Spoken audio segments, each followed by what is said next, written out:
డబ్బు, అనారోగ్యం, ఉద్యోగం, వ్యాపారం, అప్పులతో బాధపడుతున్నారా? అయితే మీకోసమే మనీ మెడిటేషన్ ప్రోగ్రామ్.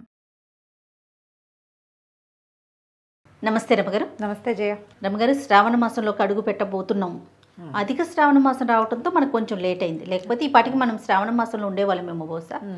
మరి శ్రావణ మాసం యొక్క విశిష్టత, శ్రావణ మాసం అనగానే అందరికీ మనకు గుర్తొచ్చేది వరలక్ష్మి వ్రతం. లక్ష్మీదేవికి ప్రత్యేకంగా మనం పూజలు చేసుకుంటాం, ఆడవారంతా కూడా నోములు నోచుకుంటూ ఉంటారు. సో ఈ మాసం యొక్క విశిష్టత ఒకసారి మాట్లాడుకుందామండి. మనం ఏటా 5 ఏళ్ల నుంచి చెప్తూనే ఉన్నాం.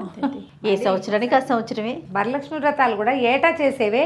మళ్ళీ ఏంటో ఒక హైరాణ, ఏంటో ఒక ఎంతూసియాజం, ఒక ఎక్సైట్మెంట్. అవును అవును. ప్రతి వాళ్ళకి ఇంచుమించు అందరి ఇళ్లలోనూ ఈ వాతావరణం ఉంటుంది.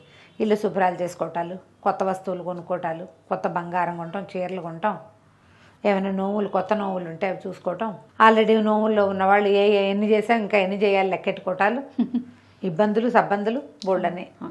వరలక్ష్మి వ్రతం అంటే ఈ మన శ్రావణ మాసం అంటే శ్రవణ సంబంధమైన మాసం. శ్రవణ నక్షత్రం వెంకటేశ్వర స్వామివారి నక్షత్రం శ్రవణం.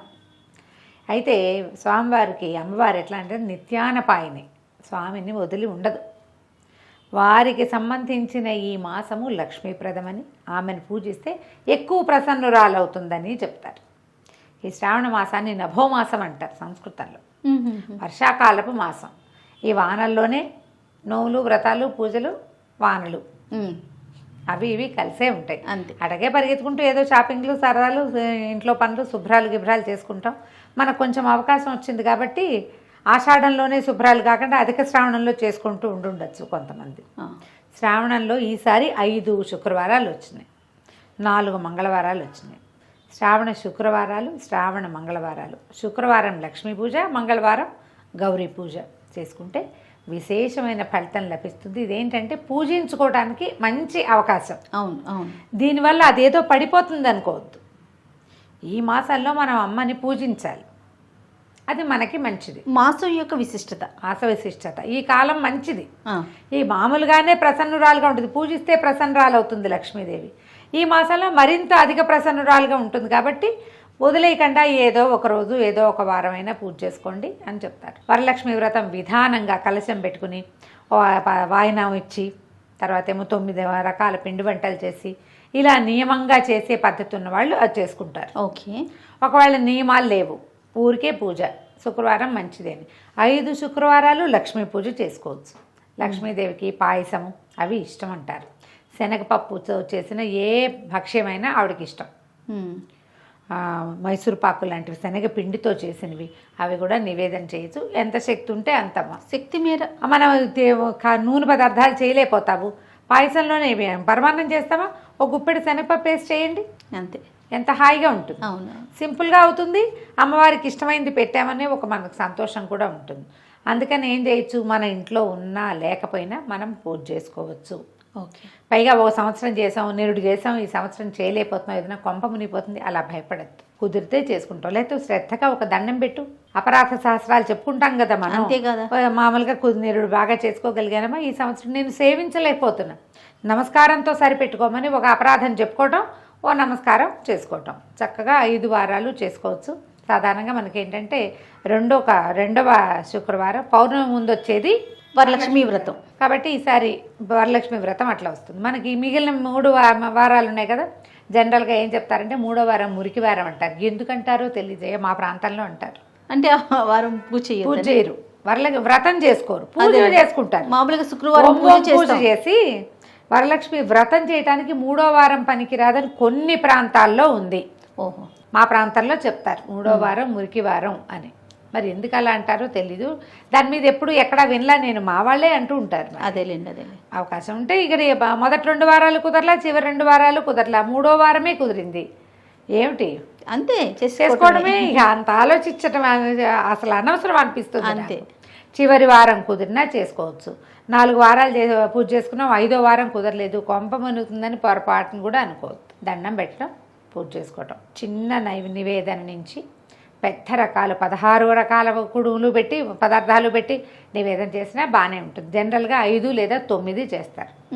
కుదిరితే 5, 2 అంటే మామూలుగా అన్న నివేదనలు 3, నూనెలో వేసేవి 2 చేస్తారు. గారెలు, బూరెలు, పాయసం, పులిహోర, దత్తోజనం, లేదా పొంగలి, పులిహోర, దత్తోజనం, పొంగలి పులిహార బజ్జీలు Okay. అట్లా ఏదైనా అలా చేసుకోవచ్చు. గారెలు బూరెలు ఏంటి ఒక నూనెతోటే మనం లాగించేస్తాం, అట్లా చేయొచ్చు. ఇంకొంతమందికి ఇంకో రకం అలవాటు ఉంటుంది. 9 ఉన్నాయి కదా, బజ్జీలు, తర్వాత పాలకాయలు, తర్వాత పాలపూరీలు, అమ్మవారికి ఇష్టమైన నివేదన పాలపూరీలు అని చెప్తారు. అవును. మరి ఆవిడ ఎప్పుడు తిన్నదో వీళ్ళు ఎప్పుడు చూస్తారో తెలియదు, కానీ నేను కూడా అదే అనుకుంటా, శనగపప్పు ఆవిడకి ఇష్టమని ఎందుకు చెప్తారు అని. ఇంక ఏ నైవేద్యమైనా అంతే కదా రమ్మగారు, పలానా స్వామికి పలానాది ఇష్టం అదే అలా చెప్పేసుకుంటాం, అనేసుకుంటూ ఉంటాం. అందుకని చేసుకుంటాం. మీరు ఎలా కుదిరితే అట్లా చేసుకుని ఈ శ్రావణ మాసం మనకి 5 వారాలు వచ్చాయి కాబట్టి 5 వారాలు శుభ్రంగా సౌకర్యంగా అవస్థపడకుండా, ఏ రకమైన కాంప్లికేషన్స్కి లోనైపోకుండా, భయపడకుండా, దీపారాధన మలిగిపోయిందని భయపడ్డం.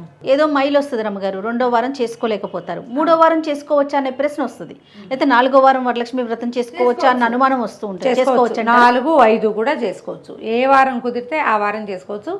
శుభము అసలు అలవాటుగా చెప్పబడింది, కథలో చెప్పింది మాత్రం 2వ వారం. ఓకే, కుదరలేదు పౌర్ణమి ముందొచ్చే వారము అని చెప్పారు, ఆ రోజుకి కుదరలేదు, మరుసటి వారం చేసుకో అంతే. ఇంకా ఆ రోజు కుదరలేదు ఏం చేస్తాము, దాని మీద భయపడకూడదు, బెంగపడకూడదు అనుకుంటా చేయాలి. అవును. ఒక్కో సంవత్సరం మొత్తానికే కుదరదు మనకి, ఒక్కొక్కళ్ళకి. ఏం చేస్తారు, ఇది చేసే క్రమంలో ఈ నెలలో తులసి మొక్కలు నాటుకోవచ్చా, నాకు వచ్చిన ప్రశ్నలు చెప్పేస్తున్నా నేను. చెప్పండి. తులసి చెట్టు పెట్టుకోవచ్చా అని అడిగారు ఒకరు. శ్రావణ మాసంలో తులసిని నాటచ్చా? లక్షణంగా నాటుకోవచ్చు. అసలు ఆ ప్రశ్న ఎందుకు వచ్చిందంటారు రమ్మగారు? అంటే అట్లా నాటకూడదని ఏమన్నా ఉందా? ఎక్కడో వినో చదివో ఏదో ఎవరైనా అను, అబ్బో అలా పెట్టకూడదు ఇలా తులసి నాటడానికి కూడా ప్రత్యేకమైన దినాలు కావాలన్న ఒక ఇది మరి పూర్వకాలంలో ఉందేమో తెలియదమ్మా. నా మటుకు నేను నమ్మను. తులసి ఒక వృక్షరాజం, ఆరోగ్యదాయిని. మనకి ఏమంటారు, మన ఆధ్యాత్మిక రీత్యా కూడా తులసిని పూజించే వృక్షంగా మనం భావిస్తాం. దేవుడికి దండం పెట్టడానికి ఒక టైం ఏమిటమ్మా, పూజకి ఒక టైం ఉంది అంతే. అదేదో తులసి పూజ పొద్దున్నే చేయి, సాయంత్రాలు కాదండి పొద్దున్న చేయమంటారు. మొక్క నాటడానికి కూడా వాళ్ళు ఎవరో చెప్పారని మీరు కంగారు పడి ప్రశ్నలు వేస్తే ఎలాగా? పెట్టుకోండి, చక్కగా తులసి పూజ చేసుకోవచ్చు, తులసి దగ్గర దీపారాధన చేసుకోవచ్చు, ఇంట్లో పూజ చేసుకోవచ్చు. తులసి ఒకటి. ఇంకో రెండోది, ఎన్ని ఒత్తుల దీపాలు పెట్టాలి.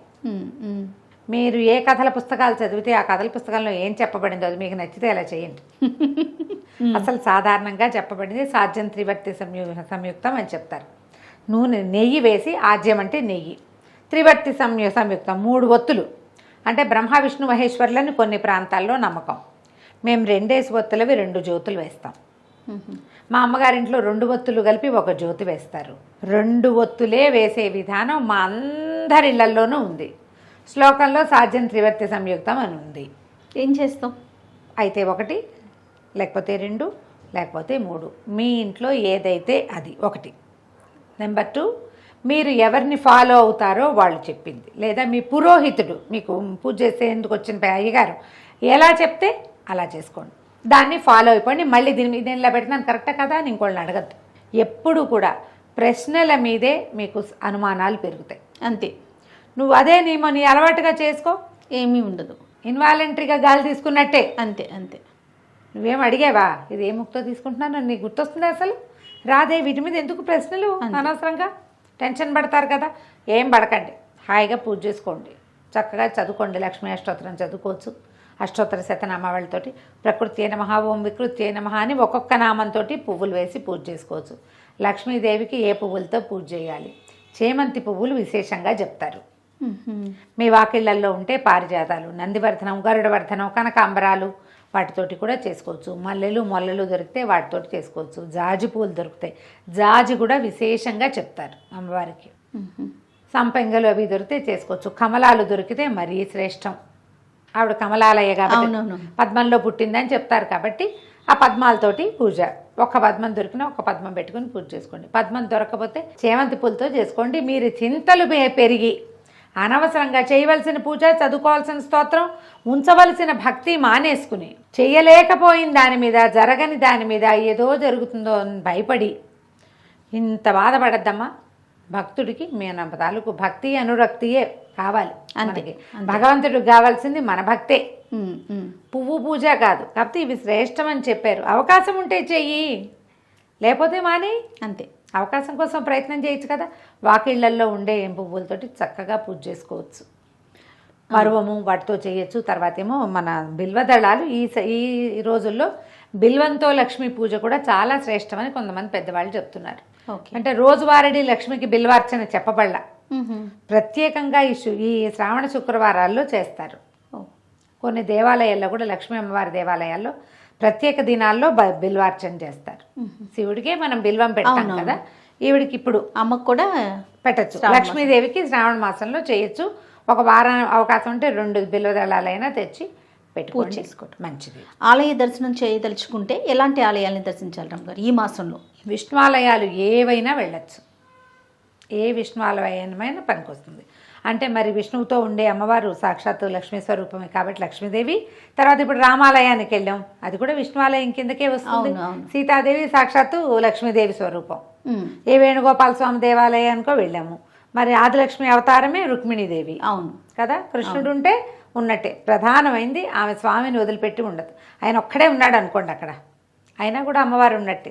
పక్షస్థలంలో ఉంటుంది, స్వామివారి గుండెల్లో ఉంటుంది కదా.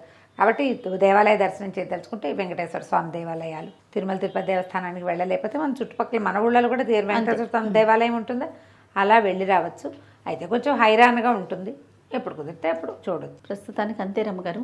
మళ్ళీ ఏమన్నా గుర్తొస్తే ఈ వీడియో చూసినాక మన ప్రేక్షకులకి ఏమన్నా సందేహాలు ఉంటే కనుక నెక్స్ట్ ఇంకొక వీడియోలో వాటిని మనం నివృత్తి చేసే ప్రయత్నం చేద్దాం. సరే, ఓకే అండి, నమస్తే. నమస్తే జయ.